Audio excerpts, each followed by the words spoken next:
অপরকে ভালো রাখবো কি করে, সুখে রাখবো কি করে, এই কথা চিন্তা করতে করতে অর্ধেক জীবনটা কেটে যায়।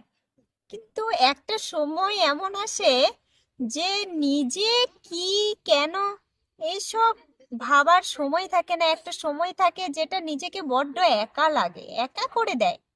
এখন অন্তত পক্ষে নিজের জন্য বাঁচুন। অর্ধেকটা সময় চলে গেছে, যেটুকু সময় আছে নিজের বন্ধু হন। সব সময় নিজেকে কি করে ভালো রাখবেন সেইটা ভাবুন। অন্যের চিন্তা না করে নিজেকে ভালো রাখতে শিখুন। নিজেকে কোনটাতে ভালো লাগে, কোনটাতে খারাপ লাগে, একটু একা একা সময় দিন। কোথাও ঘুরতে যান, দেখুন ভালো লাগবে, নিজের জন্য সময় বের করুন। নিজের বন্ধু হন। এমন একটা সময় আসে যার পরে আর কাউকে ভালো লাগে না।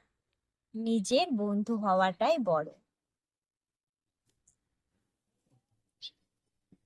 বাচ্চা দেখাচ্ছিস?